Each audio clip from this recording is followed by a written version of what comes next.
waiting to see if I am live, but while I am, I'll just talk and stuff. But thank you very much for being here on a Saturday night at 10:30 p.m. If you're watching this later, thank you just for watching.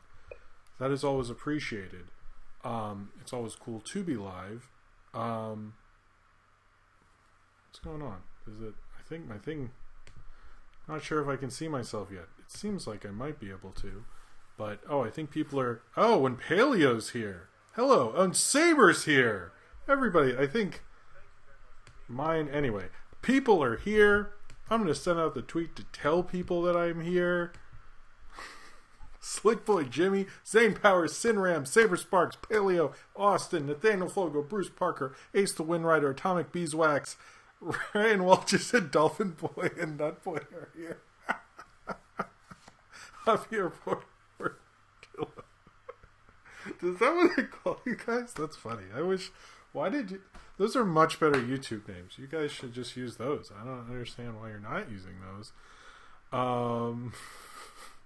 Hey, K-Master, guy named Crystal, Sports Ball Gaming. Alright.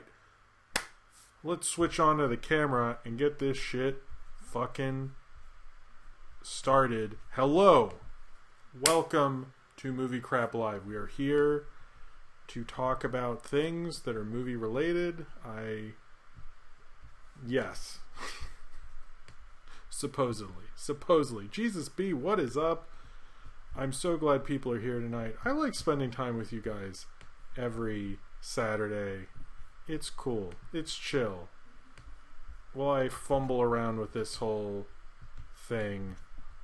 I have like too many things open right now. It's like I gotta close all this. This is like watching Dad mess around with his computer. You're like, Dad, what are you doing? And he's like, I don't know. And I don't know. Anyway, thank you all very, very much for being here. It is always cool after a crazy long, stupid week that is the world right now. I just found out right before this that we are going, that shelter in place is, I think, 3 more weeks in New York. Not that I didn't expect that. But anyway, all right. Paige Howard, hello. And thank you for you. So I think I will be extra goofy. There's not a ton of news, but there's a lot of crazy stuff. Before I get started into my whole shindig and all that, what did I want to talk about? There wasn't too much. We were just hanging out. Kind of a long week of just like managing everything. And Monster Trucks meets Mission Impossible from Javier Portillo. I hope I'm saying that right. Thank you for the first super chat of the night. Monster Trucks meets Mission Impossible. Sounds like an awesome movie to me. Cheers to you. I will be talking about that Adventure Time Distant Lands in the trailer. So, just to keep Paleo watching. But it was a crazy week. I put out a video with Spyscape, with the Ian Fleming video, which I haven't posted anywhere other than that. I made tons of stuff. The one video, I have to explain Governor's Island. I did an instant premiere. Never done that before. I already felt bad because I want you guys to be there and let you guys know, and it just instantly does a premiere. I don't know if I ever will do that again, but that was interesting. But basically, what the Governor's Island thing is, I used to make these movies with this guy. No, not you, Buster. Buster, you want to be on? Here's Buster. Hello, everyone. It's Buster. Wait, Buster, you want to see yourself? Look, it's Buster. Buster, say hi to the chat. You say hi? Hey, Buster, do you want to just hang out the whole time? What's your opinion on Tom Cruise? Oh, my God, you're going to scratch me, aren't you? Okay, never mind. Anyway, the deal with Governor's Island 2010 is I used to make a lot of videos with this guy, Michael Wellner. Oh, are all the characters in the thumbnail watching a movie? Sure. They could be. That was a new thumbnail. I haven't done a thumbnail like that. I wanted to do a cool, different thumbnail. I thought my last thumbnail for movie crap is usually pretty bad, and I was like, let's do another one. But cheers to you, Zane Powers. But yeah, that video was kind of a tribute to my videos when I started on YouTube with this guy, Michael Wellner, and he helped make a video like gym classics, like King Ralph, moment after moment, I think. Ninja Assassin, Halloween 3. He made a bunch of those. We didn't make a lot of them together, and we hadn't made one in a while, and that footage just sat around, and I'd always like work on it for an hour and then put it away. Work on it for an hour, and I finally finished it. So quarantine goals. there. But anyway, yes. So let's really get into it. First off, I saw a couple of people say, why haven't you talked about the disc? Buster's really coming up in my gear tonight. So let's hope I might have to get up and let him out. We'll see. You're being a little, do you really want to be on? What? No one can see you looking at me. This is the Gym Talks that... Anyway. Alright, so... Buster, you can help me with this. So, you should definitely join the Discord. The link is in the description down below. It is a really great Discord if you have a good time in the chat tonight, or if you were watching the chat later on YouTube and you thought, I would like to be on that normally, on a normal day or something, then go there. There's also... Buster, your hair is flying everywhere. There's also a Discord channel where you can ask me. There's an Ask Jim channel on Discord where you can ask me questions. If you don't ever get to on the chat or I miss your question or whatever, if you go there, I literally answer every fucking question on there. I think I got them all. I know there's a bunch there now, and I'm going to answer them all before I go to bed tonight. And definitely join that. The second thing I always say before we get to the a lot of Buster on this one. Anytime I have to do video conferencing or anything, he hides in here and then he likes being a part of it. But, okay. I can already tell this is going to be a wacky one. So, what I wanted to say is this. Everything I do and on YouTube and so forth is pretty much funded by you, the fans. Either through super chats during the show, which I very much appreciate, or through my Patreon, where I give out lots of exclusive videos. I'm actually going to put out about 3 this coming week, so you can't see those unless you are pledging to my Patreon. But any of it is appreciated because I understand money is tight, so only do that if you are financially able to do so. But if you are, I really do appreciate it, and thank you for letting me be able to make as much content as I possibly can. All right, so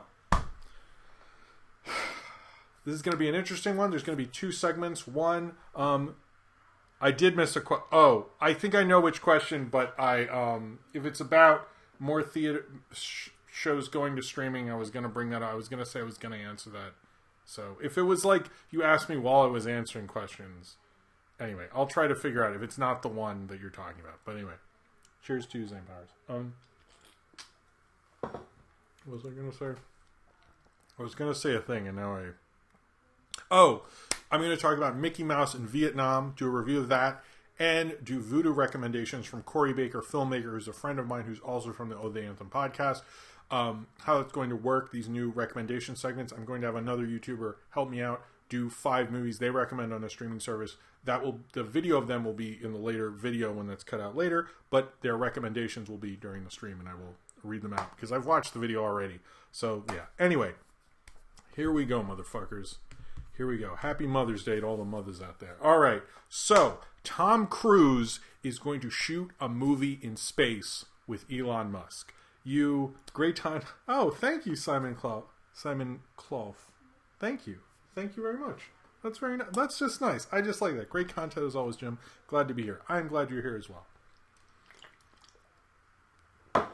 Cheers to you. All right. So, Tom Cruise says he's going to shoot a movie in space with Elon Musk. That's crazy. A lot of people have said that this is crazy, I guess. And the funniest thing is Tom Cruise has been in development with a space movie for something like 10 to 20 years. For real. And can you say it? Can you say it like Power Rangers in space, space, space, space? Cheers to you, Austin. Oh my god, are you serious? A guy named Crystal just said yesterday at work, I checked out a family who bought monster trucks on DVD. Clearly they know what true art is. I like that. Thank you for sharing that. I also like that people broke quarantine and they're like, you know what we need to break quarantine for? Fucking monster trucks. I don't care if I get COVID as long as I can have Creech. Cheers. If I die of this fucking thing, someone's posting that video on Twitter. I'll tell you that right now. Alright, so Tom Cruise is going to space. Supposedly, he has been in development with this previously with, and I'm not joking, with James Cameron. And they were talking about doing this. They can never figure out how to get NASA involved. But now, NASA is involved with Elon Musk. Everyone keeps saying they're going to do a part of this movie in space. I think Tom Cruise would never let that happen is he's both really intense, really stupid, and also a crazy person. So there's no way Tom Cruise does anything like a 20% sequence, even if financially there's no way you could make money back on shooting something in space, because I don't know much about space, but I do know that it is fucking expensive to get there. I actually don't know that, but rockets, that looks expensive. That doesn't look cheap to me. Anyway, so here is Jim's pitch for Tom Cruise in Space, the movie. Here we go. All right, so Tom Cruise, the only parts that are on Earth are like during the opening credits. So I'm talking like 5% on stupid Earth, because Earth sucks. Let's be honest. We're here all the time. It's like boring, whatever.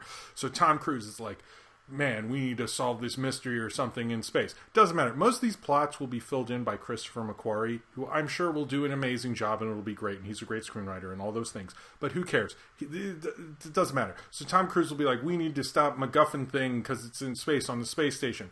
They go to space. Lots of things happen. Explosions. He jumps over things. Everyone's like, oh my god, Tom Cruise, this is in space. This is crazy. I never thought I'd see this. We have crazy views of the Earth from space because you're like, oh man, my house looks cool from up here. And all these things. But then, here is the killer ending. And I have come up with this. This is nuts. Alright, so Tom Cruise is doing all this stuff. It gets towards the end. The space station that he's on is about to explode. For some reason, I don't know. Who cares? Doesn't matter. So, Tom Cruise is about... Sorry. It's the end of the movie. Suddenly, something is by the airlock. And Tom Cruise walks up. And he goes, you guys thought I wanted to make a movie in space. I did. This is the final act. You guys doubted me. But everything I believed in was always real. Opens the airlock. It's fucking some Scientology alien. That's right. I was right all along. Then... Limp Bizkit music plays, the Limp Bizkit Mission Impossible theme. It goes, you know, the small part. And then, right when he gets in the spaceship and he goes, I'll see you guys. And he knocks his sunglasses on, because he'll be wearing sunglasses, duh. And he'll be like, I'll see you guys later. And then... spaceship door closes, or however they do that, and then he flies away. The breakdown of the Limp Bizkit song comes on. It's like and then flies off, and then Fred Durst is like, now you know why you want to hate me, because hate is all you've ever seen lately. Don't doubt that I know the lyrics to a song that I listened way too much in a car when I was 17 in the summer of 2000. Yes, I'm old. And he drives off, flies off. Tom Cruise never comes back to Earth. Scientology becomes the true real religion, and this movie is fucking crazy awesome. That's my pitch. Beat that, Tom Cruise. Beat that. And he doesn't do any press, which is bizarre for Tom Cruise, but you know, he flew off in the Scientology spaceship, so whatever. Alright, that was yes, if anyone wants to animate this, I expect a lot of explosions, like anytime in this movie, because they're already in space. I don't want any plot. If you've ever seen the movie Stunt Rock, I want Stunt Rock, but with Tom Cruise and in space, with a fucking Scientology ending with Limp Bizkit music. That's what I want. That's what I think we need right now. I mean, people are like, the perfect movie doesn't exist, and see that ending, and like, because how can he top that? Tom Cruise can't top that, so he'll basically become, like, he'll turn into nothingness, because he'll never be able to top that, and cinema won't. Movies will end. Entertainment will basically be over, because we'll be like, oh, I guess we'll just make, like, you know, fucking weird dramas that Mike Leigh directed now or something, because what's the point in anything? Because Tom Cruise will have peaked with fucking Limp Bizkit music flying off with a Scientology spaceship. John Travolta might be able to be there. I don't really care about him, but Tom Cruise flying off sunglasses, burn. Yes. All right. Thank you, Nintendo. I'm glad you're here. I liked your Simpsons video, by the way. Anyway, sorry, St. Powers. I was on a rant there. Where am I in this pitch? What am I doing? The film. Cheers to you. So that was the first news story. Oh, whoa, hold on. Fun fact. Wait, what did Cinram say? Stunt rock Scientology. What? Scientology stunt rock in space. Fun fact, the creator of Godzilla almost got arrested during the planning of the film for terrorism, since the cop witnessed him and his crew pointing at buildings on which ones to destroy and explode. I'm really like shifting hardcore. This is crazy. That's interesting, Niji Kiju, because Godzilla, the original one, was a film, to give this more context. That's a great fun fact, by the way. Thank you, Niji Kichu. And happy birthday. Happy fucking birthday to Niji Kichu right here, who gives amazing fun facts and makes the stream awesome. So thank you, Niji Kichu. Everyone in the chat just sing happy birthday. We can't hear it, but very much happy birthday, Niji Kichu.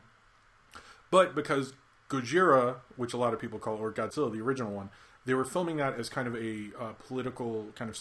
it's basically a very political film about the American occupation of Japan, and how they would do nuclear bomb testing off the coast of where they had dropped nuclear bombs. So, you know, America's really good at being sensitive, if you hadn't noticed.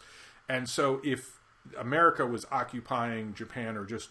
I think the occupation was sort of ending at that time, the cops and stuff were very strict. So when they were pointing at buildings, you wouldn't actually be able to do that. So you would actually get arrested. That's how bad politically it was. Look up the making of that movie, because you realize how important that character is to that culture. And thank you, Niji Kichu. Cheers to you. This is a weird movie crowd. I'm going to tell you that right now. And we're only 15 minutes or so in. All right. Hold on. Oh. Hold on, there's other super chats I need to get to. Okay, Ryan Walterson, shout out to my boy Kermit for his 65th birthday. That is right, it is Kermit the Frog's 65th birthday. Happy birthday, Kermit. Cheers to you. Whoa, hold on, I'm getting hit with a lot of... Okay, Bloxy Oxenwickel, speaking of Tom Cruise, where does Kevin James fit? You know what? I will amend that Kevin James is the hacker on Earth, because I don't think Kevin James should go to space. He's like a precious resource. So, but thank you, Black Sea for that. Zane Powers, you can go to space. You can go to space with Tom Cruise. It's you. You'll be like the side character who watches Tom Cruise get in the spaceship. Are you cool with that? I think that's cool. All right. So where are we? Is there any news about the live-action Ben 10 for HBO Max? Is there any news about the live-action Ben 10 for HBO Max? I have heard nothing about that, Javier Portillo. I have heard nothing about that, actually. But we'll see, because HBO Max is premiering very soon, so I am assuming they're going to start announcing things like fucking crazy. So, but thank you for the super chat as well. Oh my god, sorry. I'm not getting to much news. Okay, Calaxio Plus. I like how the Limp Bizkit song sounds like the Amanda Show theme. That's funny. Cheers to you. Thank you very much for the super chat. Okay, did I get everybody? I hope I didn't miss. If I missed you, I apologize. I think I got everyone. Did you get everyone? Alright. I'll go with Fred. Nintendo will go up there? Wait. Oh man, that's true. I would have Nintendo. I still want the Nintendo Cosmodore where they switch places movie and no one notices. It's not a great movie, but I like it, and I'm still talking about it. A joke that only I found funny. All right, so moving on. There was going to be I don't know why I decided to move my foot then. That was a bad move. All right. There was going to be a documentary about The Room that was going to be called basically The Room with Spoons or something. It was going to come out during when the Disaster Artist came out, because there was peak interest in The Room, obviously.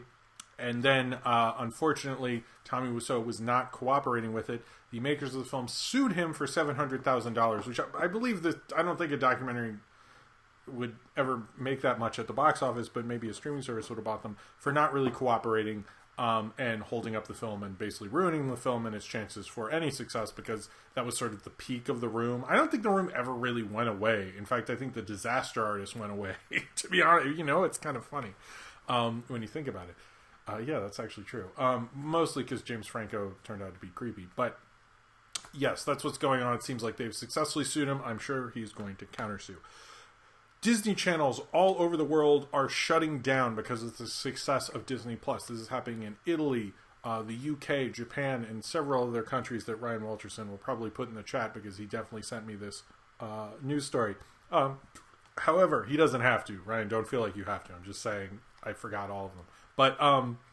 But This is something I've known would probably happen in a while. Not inside information, just logically. I actually thought because Disney Plus, Disney Channel, and XD and so forth have their own apps, which I thought was very counterintuitive. Because why would you put like a different app? Like, why would you have another app on the thing? Like, I never understood that. Like, why would you want to have a different app for your channel? That just seemed very weird to me. Like, I never really understood why you'd want to do that. But so it seems like they're kind of like streamlining the business. They also are doing a lot of cost cutting because they basically made $1 billion less than they were expecting. So they're not doing too well right now, but we'll see more of that coming soon. In two kind of X-Men-y Marvel news, not in all countries, it's just in some countries, but it is probably, we're probably going to see less of these other Disney services and kind of combine to just Disney Plus. New Mutants had two things happen. One, there was a link on Amazon Prime, a pre-order link. This is sort of not the deal people think it is. This does not mean there was no announcement about New Mutants. It might be something that they're saying will happen, but we don't officially know. Amazon Prime, which I talked about last week, actually leaked that Eric Andre movie early by accident for a few hours. So they're prone to like screw up like that. So this could mean like they just had it set to go out that day originally, and plans have shifted several times. I still think New Mutants will end up on a streaming service, but I think they believe it could make $100 million, which I think is sure. I love New Mutants, but I still don't think that'll happen. They are, however, with New Mutants, I will say, what they are doing, what did come out is images of things like the Demon Bear and Magic and things of that nature, and the character that Anna Taylor-Joy plays and things like that. It looks cool. It doesn't look as cool as like Bill Sienkiewicz's artwork, so just check out the 3 issues of Demon Bear, which are probably going to be better. No offense to that movie, but I am still excited. I will forever be excited. I'm kind of like tempering my excitement at this point because although I grew up with that storyline in New Mutants, I read them a lot, but I've kind of tempered it where it's like I have no clue if this will ever come out and when it'll be. So I'm just like, when it is, I have like a whole deep focus video planned around it, like all these things, but it just, I'm sort of waiting for something. So Ryan Reynolds came out this week and talked about Deadpool 3. He's basically saying like he needs to work with Marvel and sit down with them. Everything I've heard about this is just like he likes being busy with a ton of projects, and he's not really committing yet to anything, and they haven't done a script, and they don't have a director, and like they haven't lined up things while he's making $30 million being in that Netflix movie with Gal Gadot and The Rock, which I think like that is a huge movie like not enough people are talking about, because there's no way that is not going to be huge. But it's a real movie too. It sounds like a joke, but it's a real movie. But we'll see about what's happening with that, but he just continues to mention it. Now, the big thing that came out with Looney Tunes this week was Pest Coaster premiered on YouTube.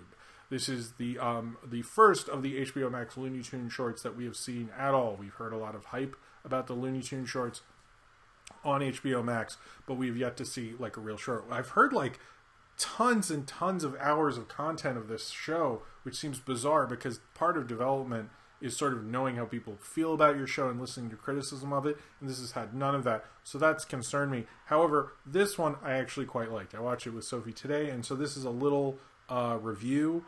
Jim reporting the news is like the Twitter account saved you a click. I don't know that Twitter account. I hope that's a good thing. I don't know. Oh, deep hurting Sandstorm. Thank you, Austin. Cheers to you.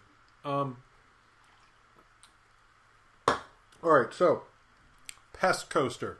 This premiered this week. Basically the plot of Pest Coaster is this. Bugs Bunny comes up into a theme park. He's having a good time. He misses the admission booth, so he gets to walk around and do all these things. He sees a really cool roller coaster. I think it's called like the Murderizer or something like that. Probably got the name wrong, but it involves murder. And Yosemite Sam is running the roller coaster and won't let him on because he has a long list of rules, one of which on there, which I saw briefly, said no liberals, which if there was any Looney Tunes character who would not like liberals, it would be Yosemite Sam. I think that's awesome. They kind of have this back and forth. They play on Yosemite Sam tries to stop Bugs from going on the roller coaster. He goes on the roller coaster. He runs up the roller coaster. All sorts of shenanigans ensue. I have to say, I really liked this cartoon. I thought it was a lot of fun. It's it didn't blow me away. I'm gonna say that about Pest Coaster. It didn't make me get so excited to see another one. It just made me go, okay, all right, this is decent. I'm into it. But I kind of wanted I want one of these shorts to just make me go, oh shit, the new game's in town. This is here. Sophie enjoyed it. I think it's the first. She's seen a little bit of Bugs, but I realize I need to show her more. I'm kind of wondering if, when I was watching this, if the problem with doing new Looney Tunes on your streaming service is you will have old Looney Tunes on your streaming service, and old Looney Tunes are fucking amazing, and, not to, shit on animators of our era or something like that, but, that's a hard thing to go up against. And I think, this was good. It was funny. I did like the Yosemite Sam no liberal thing, because to me, I was like, okay, you're getting how to appropriately... Not that no one notices that. I'm going to notice that. They scroll down a long list of rules. I'm sure there are other, funny jokes in there. But, come on. Yosemite Sam would definitely be out there asking him to open up his state if, he was... right now. That's the character. But I like the voices. I like the animation. Is really fluid and awesome and beautiful. I generally love it, and I hope Warner Media and HBO Max, I would like these to play before movies in theaters. I would like one before Scoob when I see that on Friday. But I really liked it. I really liked the Looney Tunes Pest Coaster quite a bit. I thought they did a good job with it. It excited me.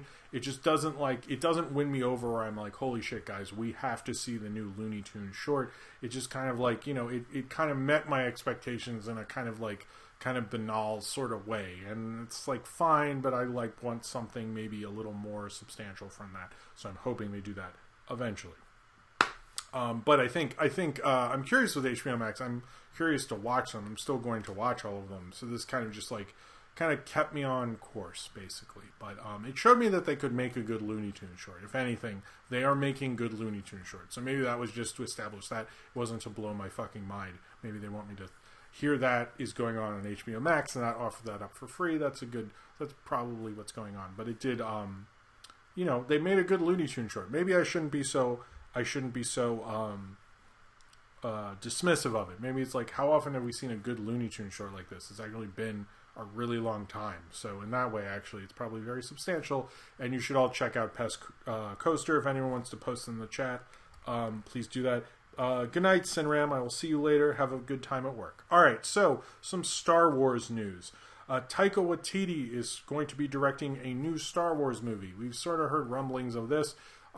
So that wasn't that. This happened on May the 4th because I don't really get the May the 4th thing, because Empire Strikes Back has an anniversary, that's 40th anniversary this year, and why are we freaking out about May the 4th? Why don't we freak out about Empire Strikes Back? But it's a pun, so whatever. But we learned that Taika Waititi is directing a new Star Wars movie. We have no clue what it's about. It sounds like they barely started. They're just announcing it, and is going to be written by one of the co-writers of 1917. That's pretty much all we know. We don't have a date. We know that he is working on two different projects, one being this soccer movie with Michael Fassbender, and then he's working on Thor Love and Thunder, and then I'm sure after that is Star Wars, so this will not come out till 2024. Seriously, I don't see this happening at earliest 2024. Oh, cool. Ella Kazari said, thank you for these streams, Jim. I just posted an animated short I did for school, and these have been great to listen to while animating. Well, first off, could you hit me up on Twitter and let me know what that is, and I will retweet that. Not during the show, because I'm doing something right now, but I will definitely do that. I will definitely check it out, and I will retweet it and stuff tomorrow and be like, hey, this is the short I mentioned on Movie Grab. So please do that, first off, if you're able to, or whenever it premieres. Just hit me up. Let me know. I would love to see it. And cheers to you. Thank you very much for the super chat. As well as directors who are announced for Mandalorian Season 2, which to me, since Mandalorian Season 2 is already shot, means they've already shot their episodes. I think I reported some of this before, and it was sort of rumor, but it's officially confirmed, but whatever. Robert Rodriguez is directing one of the episodes, and then Peyton Reed is directing another one. It seems like more people read into that Peyton Reed was doing it, but I'm like, Robert Rodriguez is an awesome action director. To me, that's a bigger deal, but whatever. They're both doing that, as well as the thing confirmed that Boba Fett is going to be in Mandalorian season 2 because they confirmed the actor who played him in the prequels.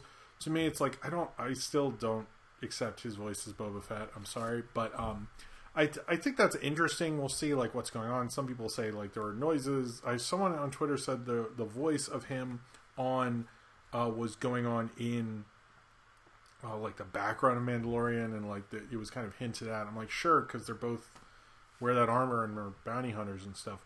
But it does, like, I did, and I brought this up on Twitter, where does this put him coming out of the Sarlacc pit? Like, does he get out officially? Someone brought up that, like, it was kind of vague whether he came out or not, and I think this will kind of, like, confirm what actually happened with him after Return of the Jedi, because the Mandalorian, by the way, takes place after Return of the Jedi, unless it's a flashback episode.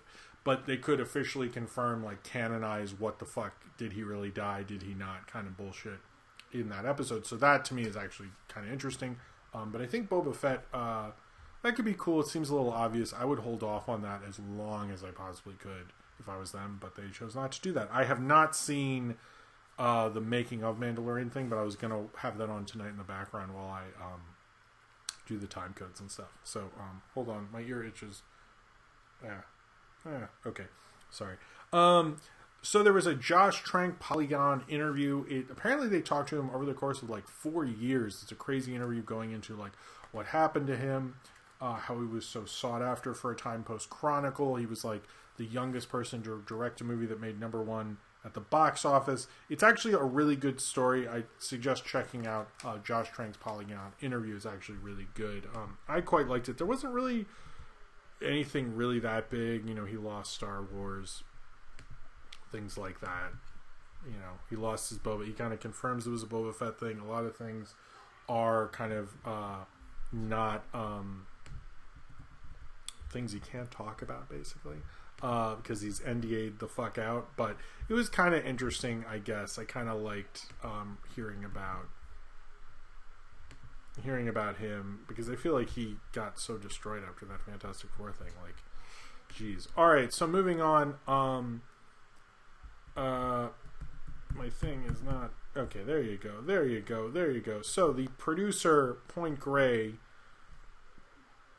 and the principal producers Seth Rogen and Evan Goldberg are reteaming with a lot of the people from Sausage Party to develop another adult animated film, and it's based on the podcast Bubble, which. What was this podcast again? It's centered around an unlikely group of monster killers brought together by Uber-like app called Hunter, the struggle to make ends meet and find love in a nightmarish version of the gig economy. Sounds like a shitty version of, what's it? The hotel thing that people watch. Anyway, yeah, so apparently they are going to do another kind of big animated adult movie, which is cool. I hope they treat the animators better than they did on Sausage Party. Which, you know, I was hoping that more studios would be approving bigger budget adult animated stuff after Sausage Party, and it seems like this is like the first one I've really heard about, so whatever. When's the animated thing based on the Pizza Party podcast? I wish that would be, you know. I think, you know, Niji Kichu just brings up a good point. I wish adult animation wasn't just cussing and sex jokes, and I kind of feel like that's what this will be, unfortunately.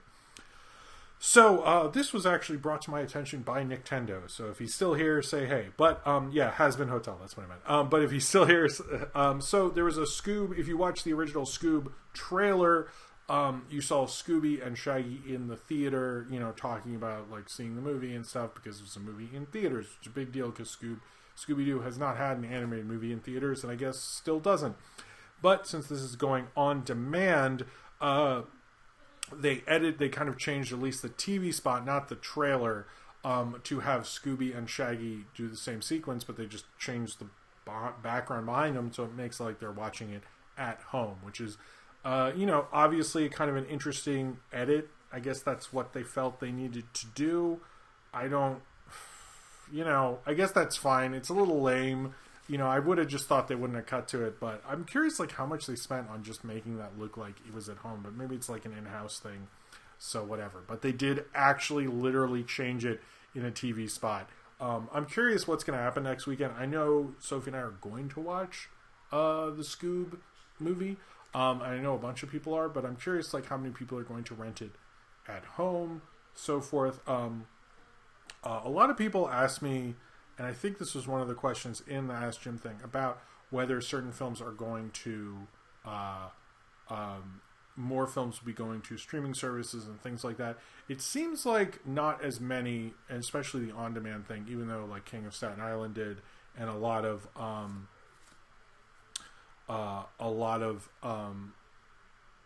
Scoob and Trolls have, and Lovebirds and My Spy went to Amazon and Netflix respectively. But we haven't heard a lot of other announcements. It seems like the studios are still holding off. But I'm curious because, when Tenet moves back, which it seems like Christopher Nolan's really fighting, like he really wants his movie to be the one that opens theaters because he loves the theatrical experience and everything like that. When when that moves back, we're going to see a lot of things going to streaming. But I'll get into that more with SpongeBob later. Well, that's down here. You know what? Let's do it now. Fuck it. All right, so SpongeBob, the CEO of Viacom actually talked about this, and he has a quote, and I wanted to read it. With respect to movies, yes, we moved them later. We thought that was the right thing to do to preserve asset value. We obviously looked at the market and look at what it will be at that point in time, and we'll make a decision if there's a sufficient critical mass of screens, if you will, theaters to warrant opening a film. Our first film to schedule, which is Viacom, is SpongeBob, Sponge on the Run, at the beginning of August. So far, it's too far out to call it. That's definitely going to be released, or it's definitely not going to be released. We hope it will be released, but we will continue to look at and make the right decision in terms of the return of those assets, because we got great films. Basically, I think this. Most of these studios really do not want to go on demand or streaming. There's no way that they're making as much money, because you're not getting the kind of on DVD at home kind of stuff that you would normally get if you were a normal theatrical release. You're never going to make as much money. If for Trolls to make the same amount as for Trolls World Tour to make the same amount as Trolls, I would want to see what were the rental and DVD numbers, and frankly, we don't have those. They haven't released those. So what was like the overall what they made on Trolls versus Trolls World Tour? Maybe it did work out. I seriously doubt it did. But you're making a lot less money. You're getting a lot less attention for your movie, things of that nature. So they're really not going to do these costly ones. So we're going to see smaller ones. The kid friendly ones I sort of get, because like Nijikiji was saying, they've sold out everything. Absolutely everything. And so because parents want to get kids, like we're buying Sophie an activity book and a puzzle like every week almost, just to like keep her entertained, and lots of parents are doing that. So these kids movies have a much greater value than they would normally, so it's worth putting it in. But King of Staten Island is not going to make as much as it would have.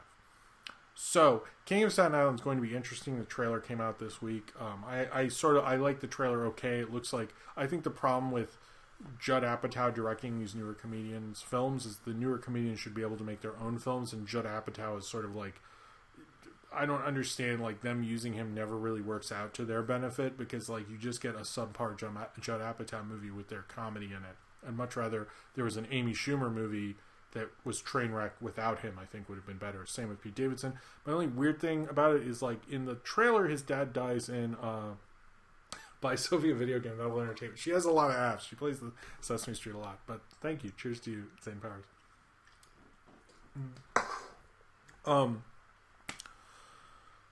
But we'll see how that. But oh yeah, in the trailer, like his dad in real life died in 9/11. And in the trailer, in the movie, he dies just in a fire, and I'm wondering why they changed that, especially because that's such a public thing. So, we'll see. All right, so Demolition Man 2. This was announced by Sly Stallone on his Twitter that Demolition Man 2 is in development. A lot of people have... I have not seen Demolition Man since like the mid-90s, so I really don't remember Demolition Man at all. But Demolition Man 2, he said, is in development because so many people are bringing it up. We'll see if Demolition Man 2 ever happens, but it sounds like he at least said it's in development. But I think the problem with it is Demolition Man is about two guys who were frozen in the past, brought to the present, where everything's not violent, and they're very violent. It's like this kind of fish out of water thing. How could you do that in a second film? I don't know, but obviously they're developing it, so we'll see. Maybe I should review Demolition Man. That and Don't Tell Mom the Babysitter's Dead, which I was referenced in Jay and Silent Bob Reboot. I'm like, it's just destined for me to review this movie at this point. We finally found out how these three claims work. True. Cheers to you.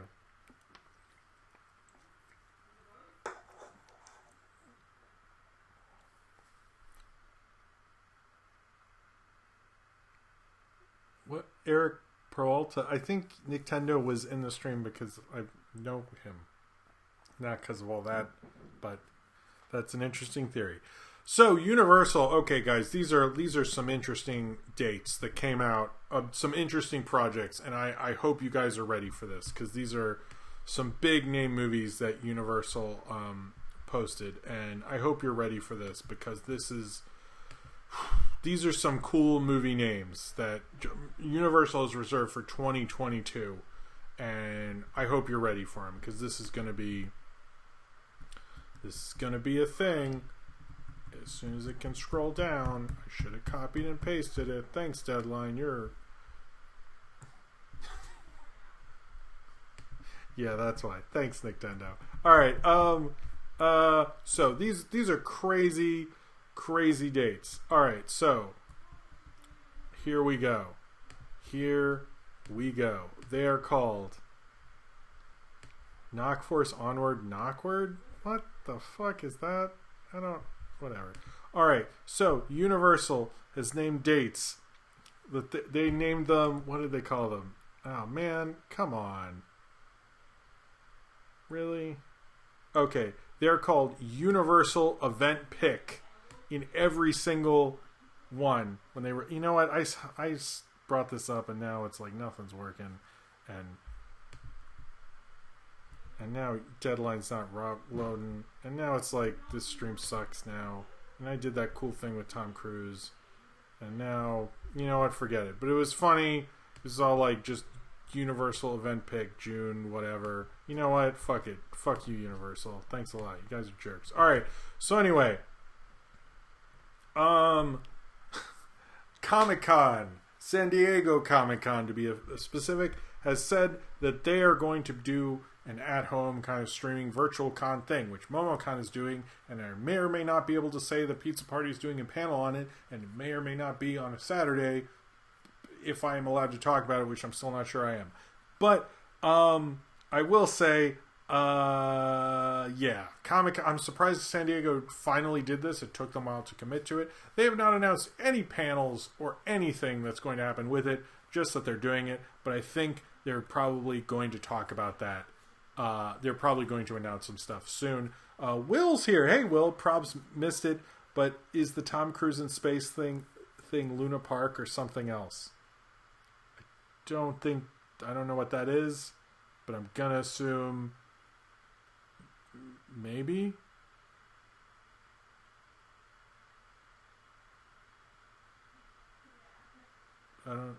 Sure. Okay, let's go with that. This is the end of this one. We have killed Red Bull number 1. Zane Powers, I was rejected from MomoCon? Really? I'm sorry. That's sad. Alright, so this is the part that's less funny, I guess. Sorry. There was two things that big Spike Lee news. One, his film called The Five Bloods, which is a Vietnam film from Spike Lee, is going to come out on June 15th on Netflix. Thank you, by the way, Will, for the super chat. It's June 15th on Netflix. I'm excited for that. His last one he made, war film, was a World War II film that sort of cost a lot of money and didn't do well, so I'm glad it's on Netflix, so then financially it's okay. But this was really cool, and I really liked it. Spike Lee made a... You okay, Buster? No. Oh, okay, hold on. Luna Park was a lost Doug Liman project he was doing after Edge of Tomorrow. No news has been heard about it since its announcement. I had not heard anything about Doug Liman, so I don't know about that, Will. But that's interesting. You didn't know it. Anyway, so Spike Lee debuted on Instagram a short called New York, New York. It's a couple minutes, and it's basically shots around New York. He was given 8mm film by Kodak to make it. You know... I found it very emotional because I live in New York, and I think I posted and I said I did cry the first time. I watched it about 4 times. I also it just shows, you know, everything from Coney Island to Staten Island to various places in the city to the Brooklyn Bridge, and just showing how empty everything is and how everything's different during the coronavirus. And Spike Lee is probably, I would say, one of the great New York filmmakers of all time. And I know Buster agrees. And it was just a great short. I also like to see when filmmakers, because I make my own month videos, and anytime I see a filmmaker do like second unit or do a lot of location stuff, I always sort of take notes for my own thing. I found it very inspiring as a filmmaker. I found it amazing for Spike Lee. I also was like, why am I not following him on Instagram? His Instagram is great. He brags a little too much, but that short makes up for it. It is probably the best film I've seen about coronavirus so far. It just was moving. It was beautiful. It showed New York. It showed the power of New York. It showed how New York is being brought up. It showed the Depression. It showed everything. And I don't think a better a filmmaker could show you kind of both the heartbreak and the promise and the sadness and the desperation that's going on right now, as well as New York, New York. So check it out. It's only a couple minutes of your life. I think it's a reality that we don't get to face enough because we're all inside and we're not doing that. We're always just inside and kind of watching our screens and stuff, and not to be like the villain in Incredibles 2. But I think we're not in the streets, and I was out today doing some, you know, just errands and things, and it does feel weird. And just seeing that kind of just brought it all home to me. So I really like what Spike Lee did with that. I think it is an amazing short. Definitely just some amazing filmmaking, and shows you kind of the power of art. And also, you know, I remember Spike Lee said this one time about Midnight Cowboy, and I've always thought it about him actually. But there's sometimes, because he played Midnight Cowboy for everyone when he filmed 25th Hour, and he said that film is a motherfucker. And I gotta say, there's oftentimes when I see a Spike Lee movie and I go, Spike Lee is a motherfucker, and that made me go, motherfucking Spike Lee, guys still got it. All right, yeah, how you shouldn't remember the villain in Incredibles 2. All right, so Adventure Time Distant Lands trailer. If Paleo is still here, this is for you.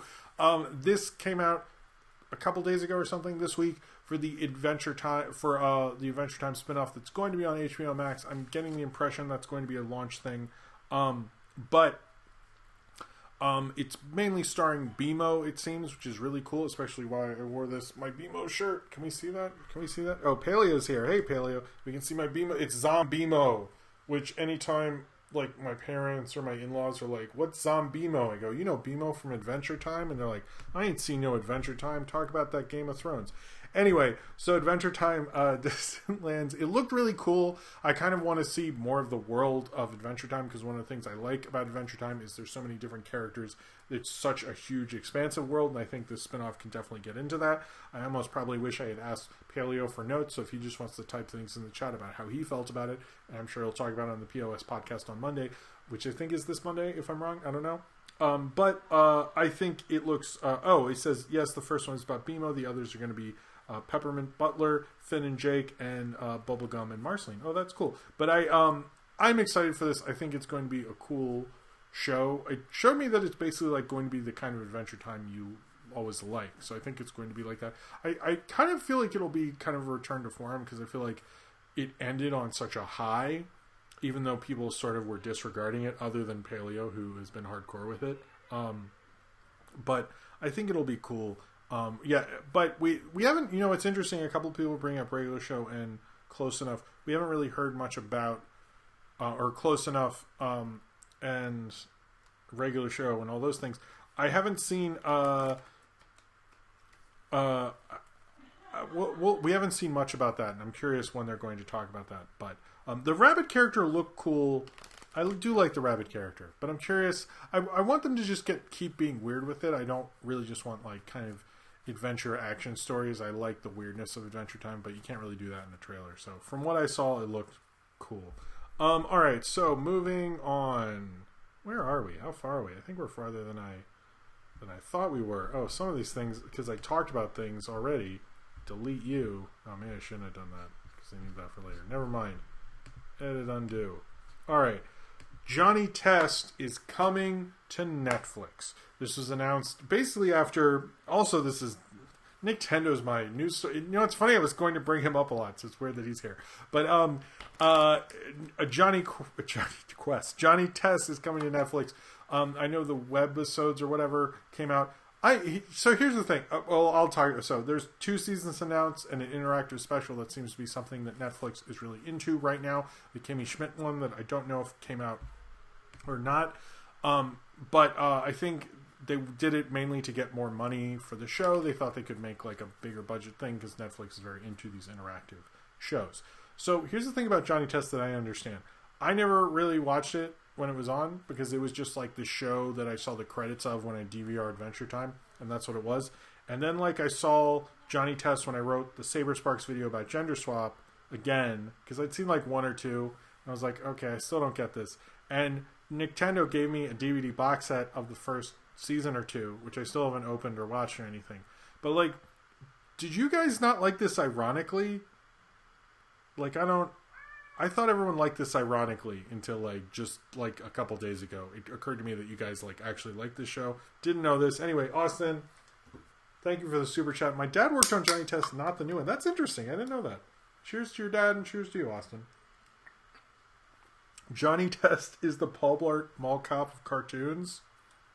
But don't you guys like Paul Blart Mall Cop? I'm very confused about. Do you guys like things? Did the kids like things, or are they all the ironics? I don't understand. Thank you, Black the Oxywinkle, for the super chat. Maybe I should watch that DVD of Johnny Test. I should really get into. But people really like Johnny Test. Like, you guys really like that show. Like, I don't get it. Because to me, it was like that coming on near Adventure Time was like a cheeseburger that fell on the ground next to a 5-star restaurant. Like, I just don't understand it. But whatever.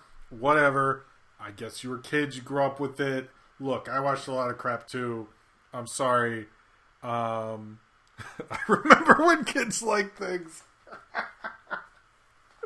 Anyway, I'm sorry I just shat on everyone's favorite show.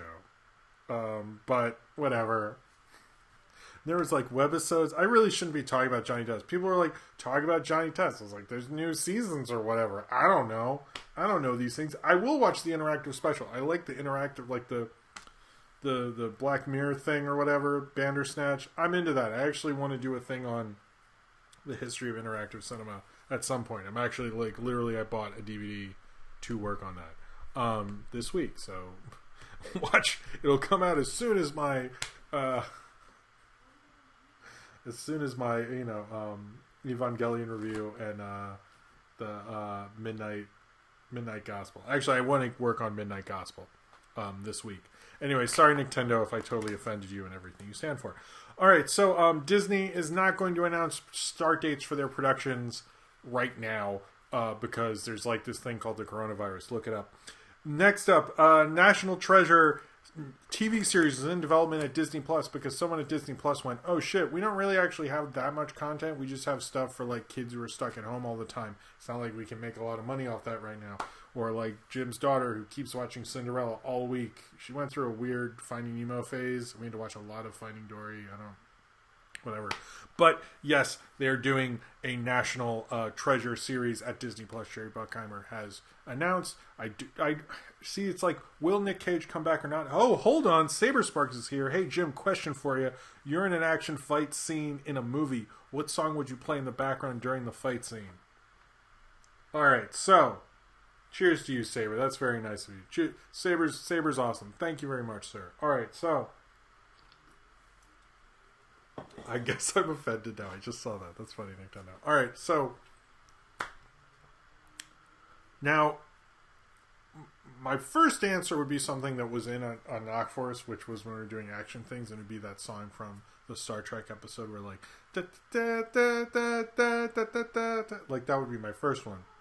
However, I think we've all established the greatest fight thing ever would be the Limp Bizkit's Mission Impossible 2 theme, which is like the most hardcore music. I think rock and roll pretty much was invented then. No, I don't want to say that. Little Richard died today. But rock, the pinnacle of rock, which is pretty much why Limp Bizkit destroyed all rock music, was with that theme. So basically, I'd be fighting, I'd be getting ready.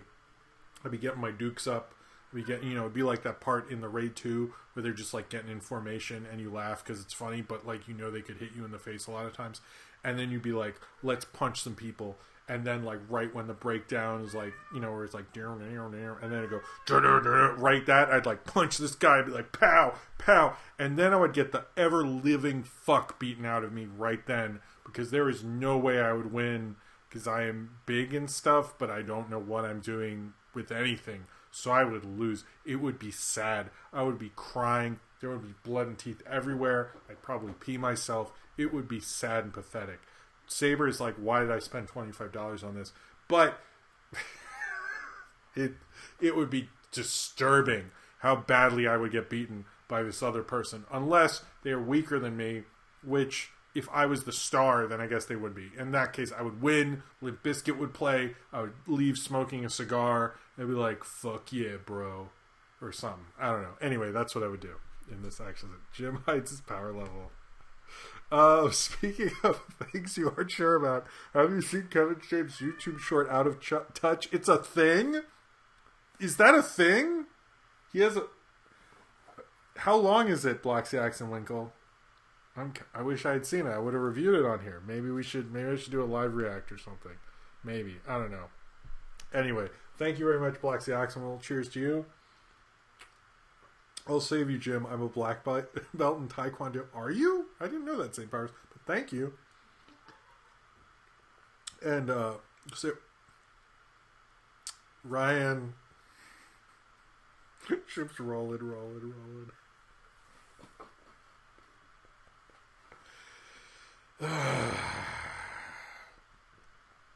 Do you want to hear a real Limp Bizkit 9/11 fact? Because I just remembered this. Did you know that Limp Bizkit shot a video? I think it's from My Generation, is what the song's called. And in the top of the building, they played the song on top of the World Trade Center.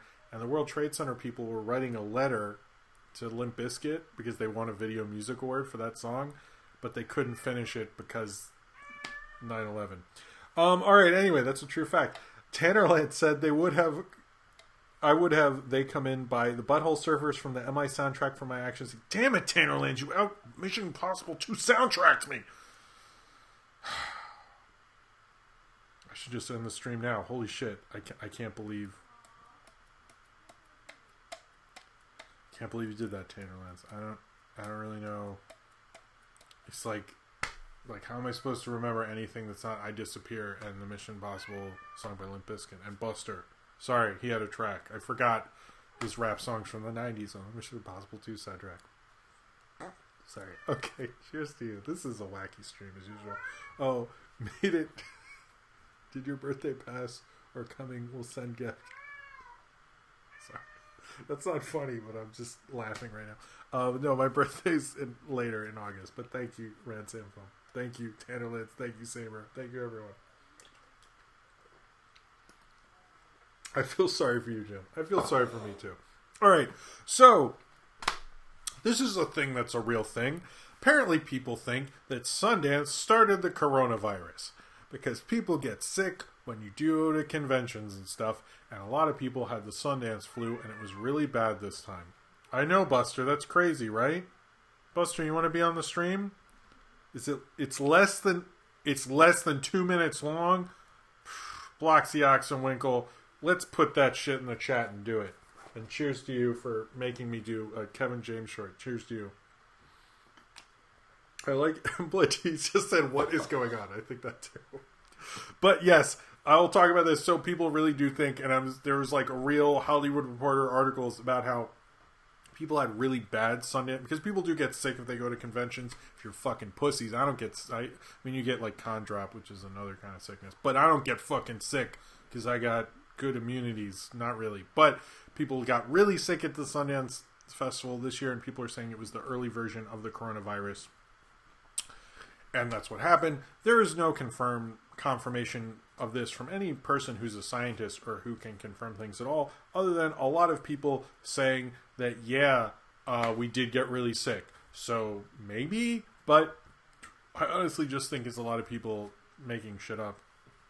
What I'm saying is blame the Sundance Film Festival for coronavirus.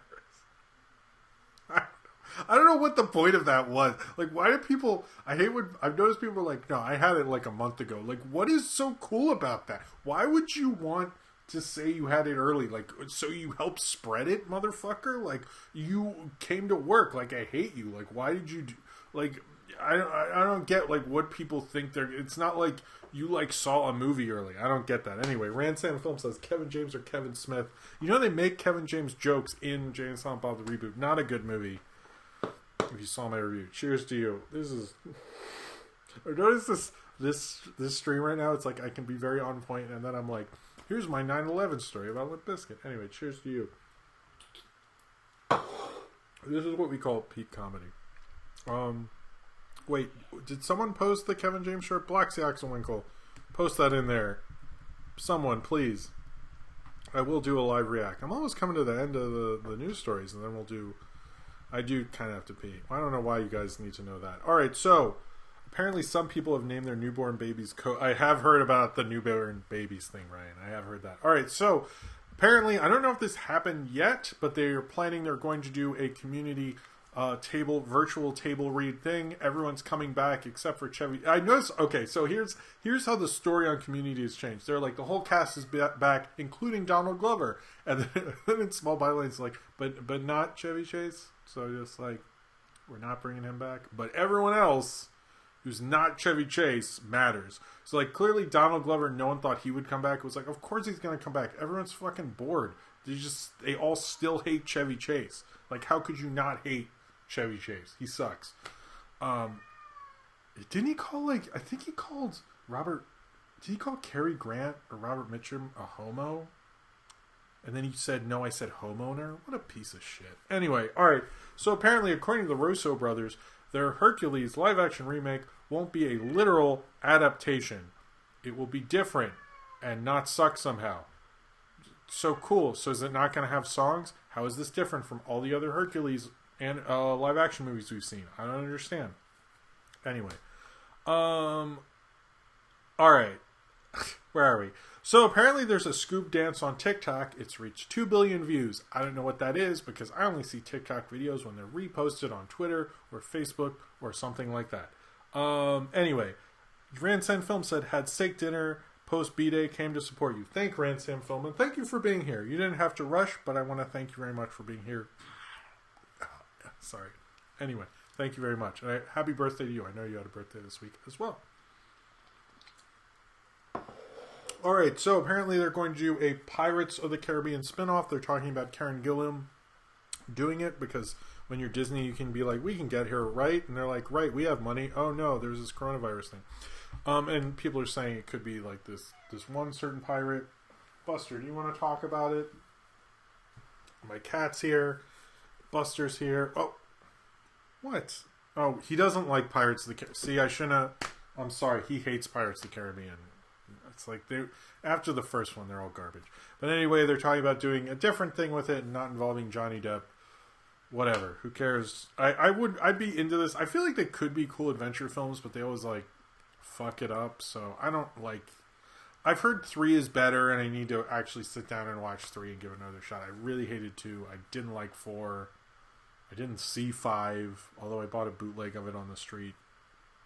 So, anyway. Alright, so a Marvel executive has apparently been working on the Dungeons and Dragons thing, which apparently is totally going to be a thing. They keep trying to work on it, but the fact that they got a big Marvel executive to work on it is sort of a thing, but it's not a thing like having a director or a script or actually doing something significant on it.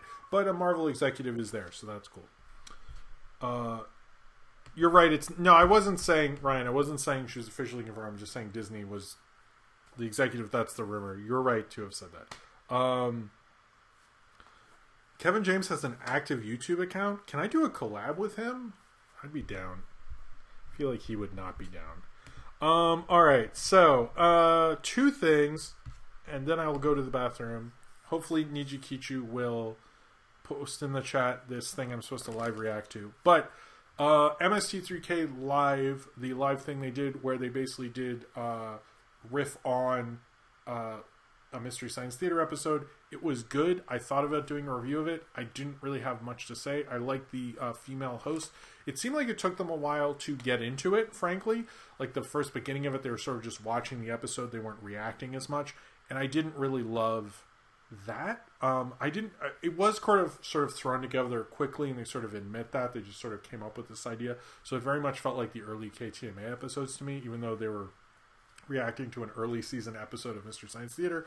I would like them to do more of these things. I was in the chat for a second. Oh, hello.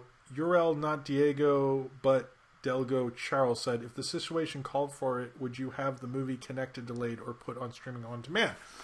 I think that's a possibility, as are all animated kids films after the success of Trolls World Tour, and I think we will see. I think everyone's waiting for Scoob and seeing how Scoob does with the rent-to-own sort of thing. So we'll see. What's going on? Does it let me? I saw someone post it. Now it's not. Open a new tab. Thank you. Jesus. Alright. It was like not letting me do the open new tab thing for a little bit. Alright. But I could see Connected doing that. Any animated film that's not a Disney film is sort of up to that debate. But I think what they are worried about, and what Connector's probably worried about, is when you have these bigger directors, will they freak out?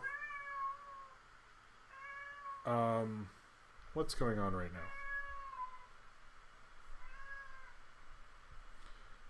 Hold on.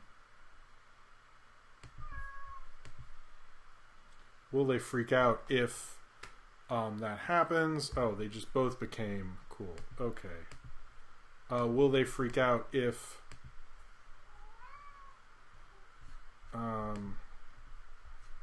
hold on. Will it Man, Kevin James is now playing on all my tabs. Will they freak out if their thing goes to on demand? We don't really know right now, but I could see Connected becoming that. We have no real clue if that is a possibility or not. Sony hasn't made any statements on that, but that is far enough away. If they're not making a statement on SpongeBob, if SpongeBob goes to on demand, I can see that happening with Connected. But thank you very much for the super chat there. Before the internet just got real weird for a second. Oh, hold on. A lot of things just happened. Okay, hold on. I didn't see those super chats. Alright, hold on. Sorry, my internet got weird. Discount Vidscount. Thoughts on Insane Clown Posse lately? I saw that they have delayed the Juggalo thing and were actually responsible. I don't know anything about that other than that, but cheers to you. Zane Powers, this is a question I actually get a lot. What is going on?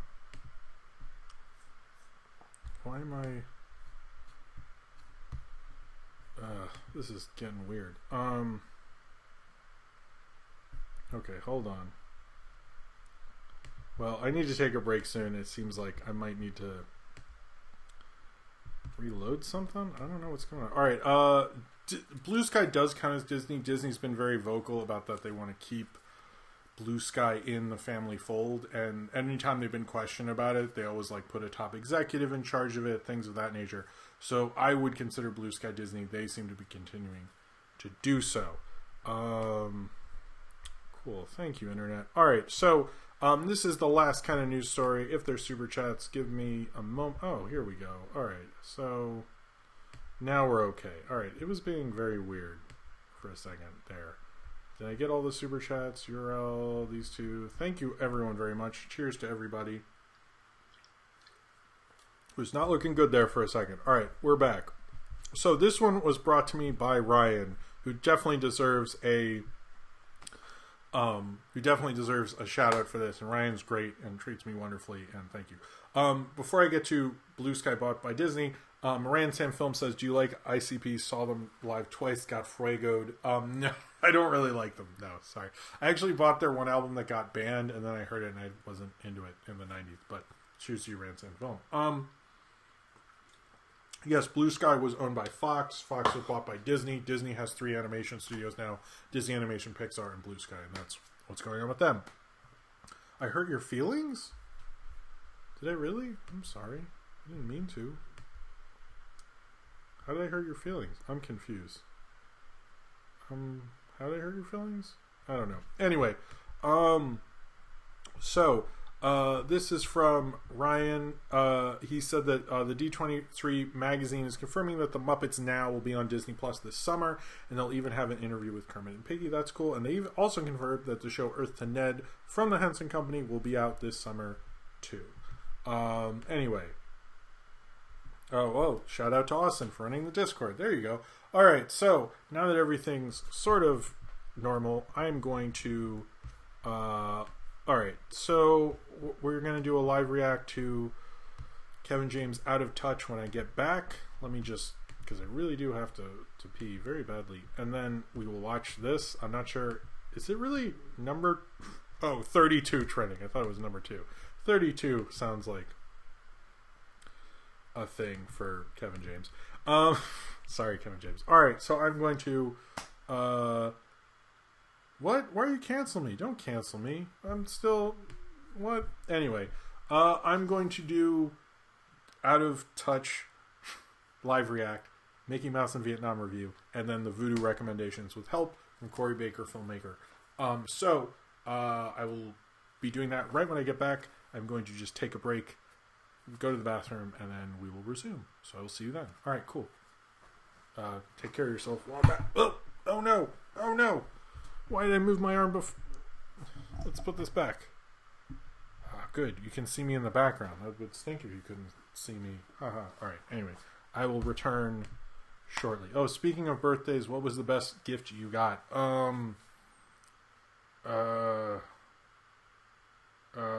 don't know.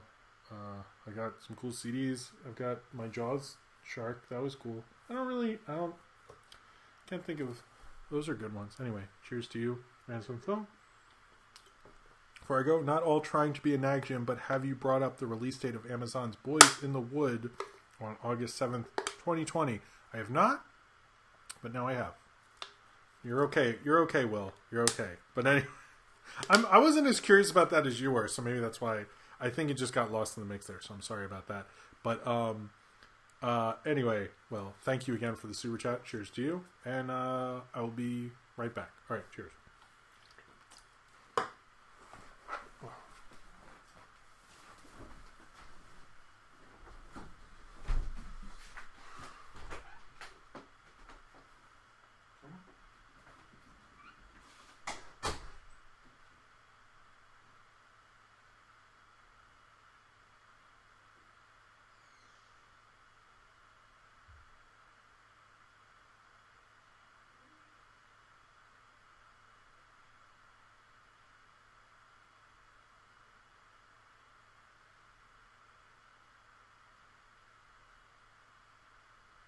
Yep.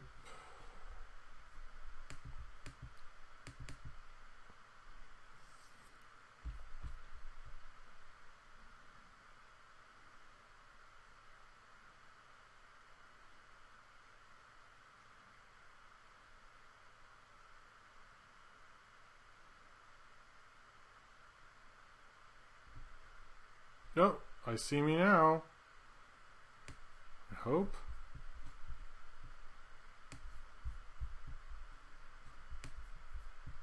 Huh.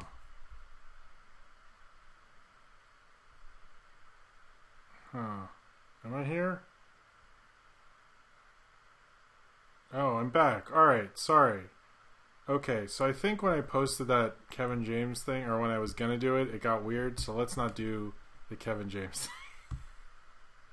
That seems to be a bit cursed. Let's say that. Sorry about no Kevin James. I wanted to do it, but unlike my dad, Jim is back. Nathaniel Foga, ouch. Ouch. Alright, let's not do Kevin James, because my internet got really crazy, so I don't think watching a YouTube video, as well as my computer, and watching a YouTube video and doing this is at the same time. So yeah, Kevin James ruins everything. That's fine. We already had 2 things. Sorry about that. Anyway, I will try to watch it. I'm sorry, Biloxi Oxenwinkle. I'm sorry. It just clear, as you can tell, that didn't go very well. Let me drink some water. All right. Can we get a reaction when you're done? I'll tweet something tomorrow. I'll watch it tonight. Don't worry. All right. So, react to it on your phone. No, I actually turned my phone Wi-Fi off, and then things got better. So let's all right. Think you'd be interested in Jim? Boys Knows was Darling Sundance with producer. Check out the trailer on your own time. Really fun. Okay. How about this? Well, I will check out Boys in the Wood and the Kevin James thing. That's what we'll do. That's what I'll do. I'll tweet both of them tomorrow. I think everyone will be cool. I will do that tonight. All right. So tonight, right now, first thing I'm going to talk about is called Mickey Mouse. So tonight I wanted to talk about Mickey Mouse in Vietnam. So what is Mickey Mouse in Vietnam? It is a short, kind of a rare, it used to be sort of a rare short, but it came out on YouTube eventually. But it was a short made by Milton Glaser, who is a famous graphic designer, and made the I Heart New York logo, if you've ever seen that, as well as was animated by Whitney Lee Savage, who's the father of Adam Savage from Mythbusters, and did a lot of cartoons for early Sesame Street. Basically, what is this short? It involved Mickey Mouse seeing an army recruitment thing, like join the army, go to Vietnam. He joins, he goes to Vietnam, he walks off the boat, and he is very quickly shot and killed. This was played at a festival in the late 60s called the Angry Arts Festival, to kind of protest the Vietnam War. I believe in about, maybe it was 1970, late 60s. And then didn't play a lot. It actually won an award from the International Short Film Festival in Obernhausen in 1970. But this short has kind of become infamous because, one, it's like this protest short. 2, it involves Mickey Mouse getting shot in the fucking head. So it becomes a lot more interesting because how often do you see Mickey Mouse get shot in the fucking head? Not like every day or anything. And also the rumor that Disney destroyed every copy of it. To my understanding, that is actually not true. There's nothing to base that on at all. And according to the person who made it, like Milton Glaser, who I know has a lot of money, I used to work for a company that he ran. And I know he has like an archive where they find stuff for him, and they were trying to find it, and they couldn't even find it for a while. And I gave them something that I found in an office that was his. Anyway, it was like a poster promoting something he did. But he, so he helped make it. But it seems like, according to him, that, it basically, like, no one made any money off of it. Like, they never made any money off of Mickey Mouse in Vietnam. It was just there to protest the Vietnam War. And since he felt that Mickey Mouse was there to, it was 1968. Thank you, Mandela Butterfly. 1968 that this came out.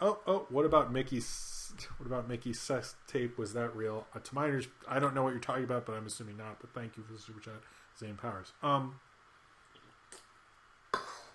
But basically the idea of this was that Mickey Mouse was a symbol of innocence. It was showing at the time that all these boys going over to be killed very swiftly, that they were, these innocent people who were eventually killed because they because they were just sending tons and tons of men to war at that time, and to protest that. And it was a shocking reaction. Apparently when it did play at the Angry Arts Festival, it did get quite a reaction. I'm assuming the short played probably in front of a lot of movies, much like Bambi vs. Godzilla and things like that, where you can't really track how often it played or anything like that. I bet you it got whatever viral was at the time. Like, I don't think it just played at the Angry Arts Festival and the festival won an award from. I bet you it played at other things. There's no recorded history of that. It might have just played at those two things. Apparently, but Milton Glaser says because they didn't actually make any money off of it, Disney had no right to sue, because you would have to have said you had a loss of income or something. And since it mainly played to people who weren't going to be watching Mickey Mouse shorts, to my understanding, it didn't play for children. It didn't really break that. Disney, most of the videos that are online, they haven't taken down. One that's on is a YouTube account called Shane Fleming. He appeared in it's the right Shane Fleming, I think it is. He appeared in my cartoon Carnival video, if you remember that. So check out his, because his has the soundtrack from that was also in Dawn of the Dead. It is an interesting short for the 1 minute it is. A lot of people say it's lost media. It sort of was until it came out, and then sort of when it came out, it became a bigger deal and became this big lost media thing. Before it came out on YouTube in 2013, there really wasn't that much information on it, and it wasn't that big of a deal. But it's kind of like an interesting lost media thing is when it was discovered, people freaked out because it is so different. And it is odd that Disney hasn't taken it down anywhere from YouTube. It's an interesting kind of piece of animation history, particularly because it's from Milton Glaser, who's a major designer. He designed the DC Comics logo. He did I Heart New York. He did the famous Bob Dylan poster. Countless other things. The Brooklyn Brewery logo as well. So, it does say on the short, it says, I forgot, oh man, well they do claim it's made by a different studio, but it is officially made by, Whitney Lee Savage and Milton Glaser. What either of them did, I don't know Whitney Lee Savage's,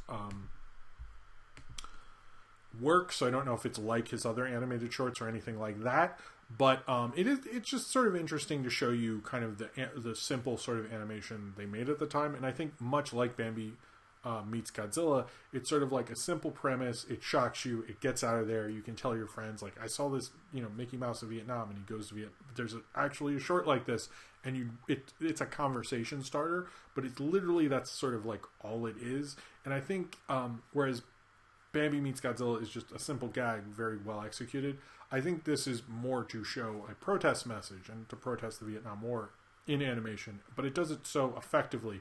I think maybe why it didn't live on is because obviously you couldn't put it on a VHS tape, because then Disney would start suing people. So it didn't make it like Bambi meets Godzilla and other shorts that have been able to live on and be on VHS compilations. So almost YouTube was the perfect place for it when that eventually came to be. But it was a big deal when it came out. BuzzFeed did an interview with Milton Glaser when it came out. Things like that. It is kind of an interesting piece of lost media that has kind of come up and it's come up and risen from all this. But it is basically like probably one of the more interesting pieces of, or only one I can really think of. I think there's a couple more, but probably one of the more interesting uses of kind of protest in animation, and one that uses kind of a major icon and was able to get away with it. Maybe it's because of the people attached to it. Maybe it's because Disney was like, we have better things to do. I don't know, but it's kind of like an interesting kind of like little footnote in their careers and in Mickey Mouse's career that at one point he actually protested something, whether Disney wanted him to or not. All right, sorry, I wanted to do one on that. So also, all right, so let's go down to the Vudu recommendations. So, you guys, last week I said, what streaming service would you like me... Sorry, let me take some more water there. Hey, Pan, what's up? All right, last week I asked you guys to pick a streaming service because every week on Movie Crap Live, I'm picking a different streaming service to do recommendations from, basically. And so I've done Netflix and Amazon Prime and what we do, Disney Plus. And I thought, since you guys like Vudu, I'm going to do Vudu. I don't know. I thought about doing Tubi because I've heard a lot of interesting stuff about that. Next week I'll probably do Netflix. But anyway, so Vudu is an interesting streaming service. That there's a lot of free things, but there's also things you pay for, much like Amazon Prime. So people often get confused about it because when you hear streaming service, you expect everything to be for free. Or to be there because you paid your $5 or whatever. Vudu, and so when you mix those, people get confused.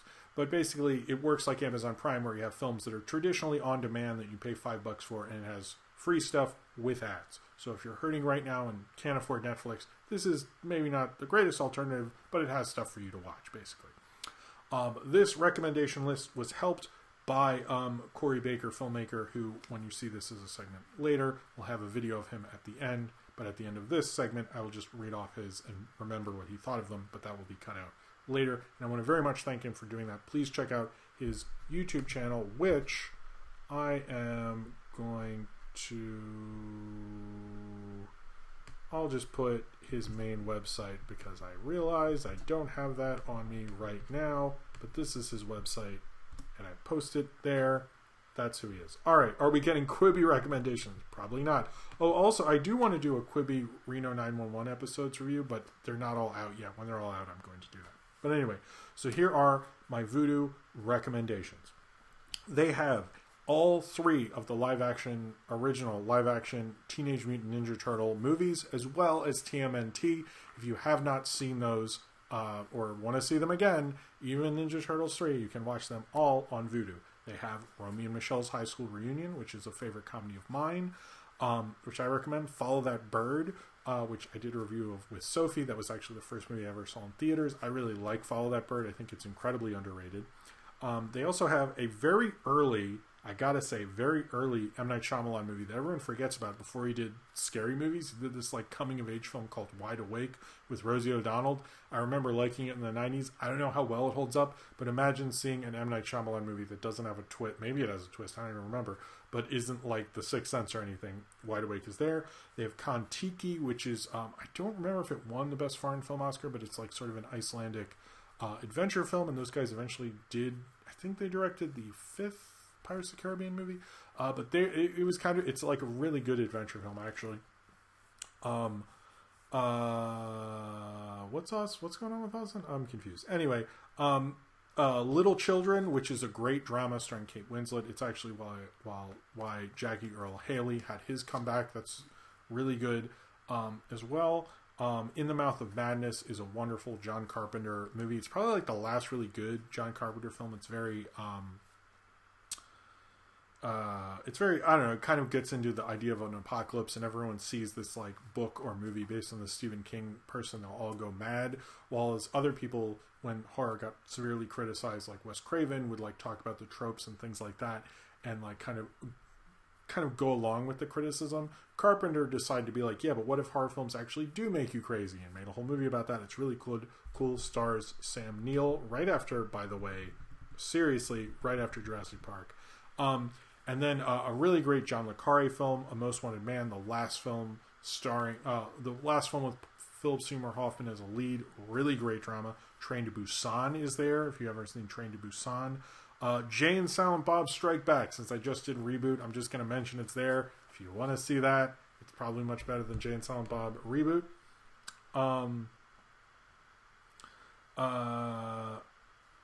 What? Why are you not watching Follow That Bird, Austin? Come on. You should watch it. The Usual Suspects, which is, even though Bryan Singer is kind of cringy, is really great. You should check that out. Stand and Deliver. It's kind of an educational film that people forget about. They also have Buffalo 66, if anyone still cares about Vincent Gallo. Dirty Rotten Scoundrels, which I think is a great comedy. It's directed by Frank Oz, by the way, but it has nothing to do with Muppets. And these are ones that Corey found but didn't get to use. Amityville Horror, which is, I believe, the original, which is great. Gone in 60 Seconds, which is very 2000s, and I kind of love it for that. The Royal Tenenbaums, which is Wes Anderson's classic. We've never seen that. The Devil's Rejects, Rob Zombie's film, which I was never as into, but if you want to see why people like Rob Zombie, that's a good one that they say. Dirty Work, which is a Norm Macdonald starring comedy, which I remember liking in the 90s, haven't seen since, and a great baseball movie from John Sayles, 8 Men Out. Now, Corey's picks, and I will just say a few things about them, and then we'll move on. Corey's picks. Now on to Corey's picks, and I will have Corey introduce them now. See, this is when you cut video. That's what you do. Anyway, so here are Corey's picks. Here are Corey's picks. His number one pick was Bull Durham. It's a film he really loves, which is a great baseball movie. You should check that out. Number 2 is But I'm a Cheerleader, which was a film I always think is very influenced by John Waters, very John Waters-y influenced film. I think Mink Stoll's in it. He has an interesting character on it as well. Number 3 I've never heard of, called 1114, which he mentioned is like a post-Crash era, but he really likes that film. Maybe I'll have to check that out. Number 4 is a classic, The Exorcist. If you haven't seen The Exorcist and you're sitting at home in quarantine, come on, get on that. And then number 5 is The Founder with Michael Keaton, which I also have not seen and have always wanted to see, so maybe I will do that, from Vudu.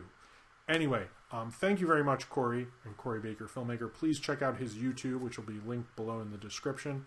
And you can also, through the list of recommendations, find reviews of the films that I have reviewed on this list, if you need a further reason to see any of these movies. I think I will be doing Netflix next time, but thank you very much, Corey Baker. He's a friend of mine from high school, believe it or not. We've known each other a long time. Check out also the Oh the Anthem podcast, which he is also on, which is a great podcast. Check out Vudu. Thank you very much for watching, and have fun watching in quarantine.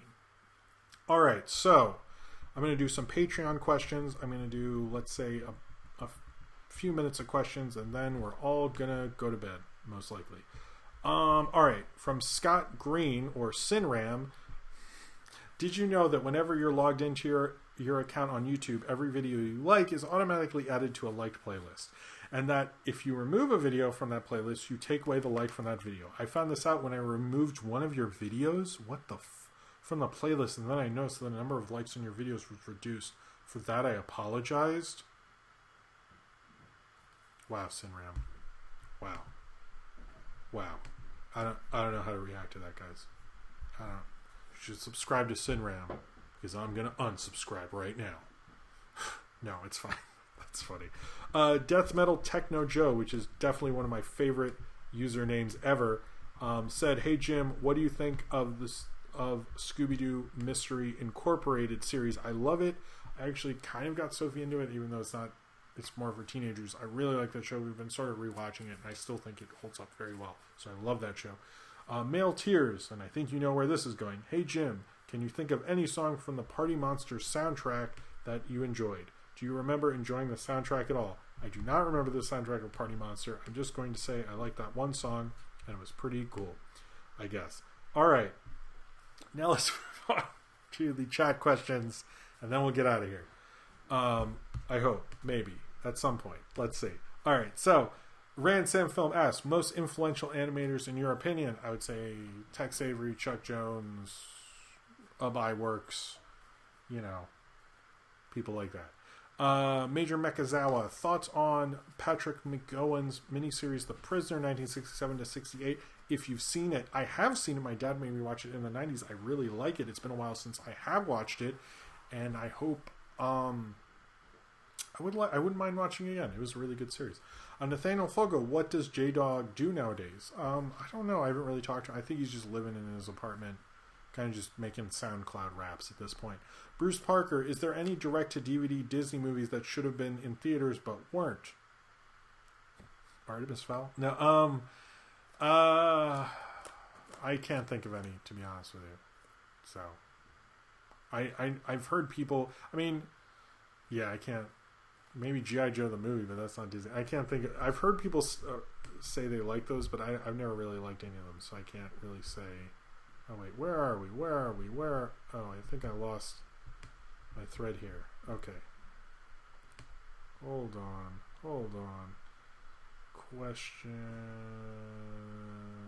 Okay.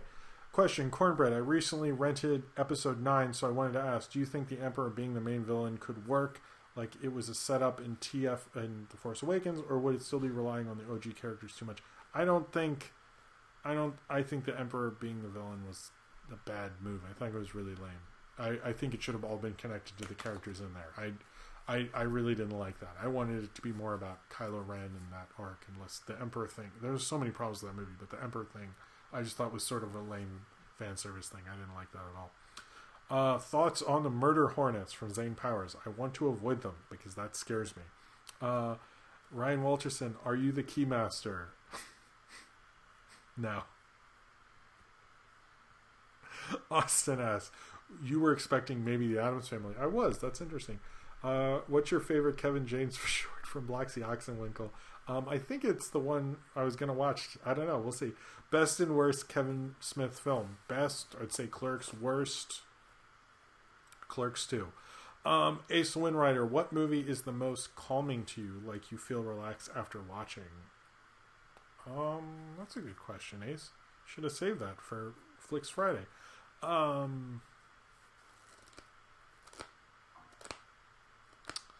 don't know, calming. I don't know if I love when the film's calming, but like I like good movies when you're like I don't know. That's an interesting one. Maybe like if I'm like sort of drunk watching Home Alone. That's probably it. Did you like Transformers Animated from Austin? I like the ones from the 80s. I haven't watched the new one on Netflix, but I liked all the 80s series when I was a kid. I was really into those. Sweet Potato Fries. What would you direct? Would you direct a remake of The Room? If so, who would you choose to play Tommy? I don't think there should be a remake of it. And clearly, like, making a film about the making of it could never be as infamous or as big a deal as The Actual Room, because, like, Ed Wood lives on almost in perpendicular for Ed Wood movies, and The Disaster Artist kind of fell off, and The Room's still memed every day. Cornbread says, my back really hurts today. Is this the end for me? Is this my final curtain? Is this the end? Cornbread, I'm sorry if your back hurts, and I hope you feel better. That sucks. Austin, do you like the song from Wild Wild West? I'm assuming you mean Wiki Wiki Wild Wild West, and I liked it sort of at the time, but I don't think I really actually like it. Lauren Jones asks, can a film that is propaganda still be good? Casablanca technically was trying to get U.S. to join World War II? That's not true. Didn't they already join World War II at that point? I don't think that's true. The thing with propaganda ultimately is propaganda is made to inform people. It doesn't necessarily mean it's bad. It can be used for bad, but there's a lot of propaganda that can be good. Like Duck and Cover actually is very useful. Believe it or not, I made a video about this actually, because it was actually the advice that the one I forget which Japanese city was hit first with a nuclear bomb, went to the other one and told them that, and it saved a lot of lives. And if you're ever in a tornado or anything, you actually should duck and cover, and will actually protect you. So that is actually useful, and I find that film good because it's able to help people, despite the fact that everyone laughed at it. It's actually good advice. So, and Casablanca is a great movie. I hadn't heard that World War II thing. I don't really believe that to be true. I think if it was true, weren't we at war by that point? I think, didn't we go to war in 1939? I forget when World War II started, so I don't know. But anyway, that's my whole thing on propaganda. I don't know if that answered that. Not plausible. You are suddenly made the CEO of Quibi. What do? Do you dissolve the company? Do you get someone to buy it out? Do you try to save it? How do you save it? I would say first off, I would promote the news parts of it because I really enjoy that. Secondly, I would make sure this guy Jim Gisriel never has to pay for it, because I would totally still use the service if I don't have to pay for it. And I think it's sort of doomed, but I would sell the new stuff more and try to get people who really understood it. And I would sort of just like let everything, the deals that were going to happen. But I tried to find more interesting filmmakers. And I saw there's one like Celebrity Stories that I wanted to watch on there, but I would try to advertise it better based on the content that's on there, because I see more ads of just Quibi. And it's like, why don't you say Quibi? Like there's new stuff on here. I would also upload a lot of that stuff to YouTube and start advertising and monetizing it that way as well. That's what I would do. Generation Keltington, I guess. What's your favorite so bad it's good movie? Probably Master of the Universe. Thoughts on Murphy Brown? I don't like Murphy Brown at all. I don't think it aged very well. I always heard it got canceled from Nick Jr. Or not Nick Jr. That wouldn't work. From Nick at Night, because no one wanted to watch it. When are you going to finish MST3K The Gauntlet? I've watched a few of it. I don't know if I'd ever review the rest of it, to be honest with you, because it just didn't seem like the interest was there, but I would like to finish it at some point. So that's maybe a quarantine goal, but it's sort of hard to do everything right now because of the kid and the job and so many things. So it's just, and I'm having trouble finishing Midnight Gospels, for God's sake. So there's that too.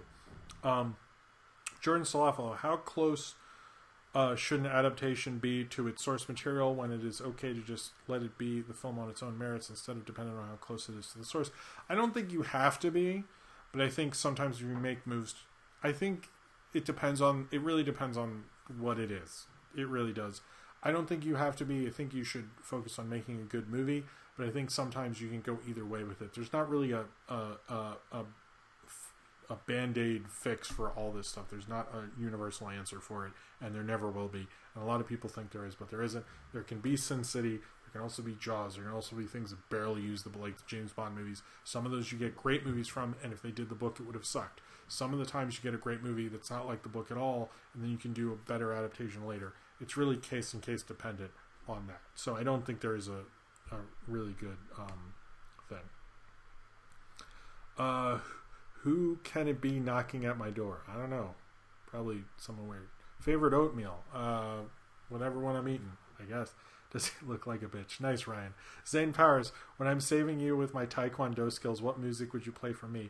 Do you imagine it being Sonic the Hedgehog music? Sure. I imagine it being Rolling by Limp Bizkit. It's just all Limp Bizkit when you're fighting people. Bruce Parker, how many licks does it take to get to the center of a Tootsie Roll Pop? I think I had that question in the Discord. 3.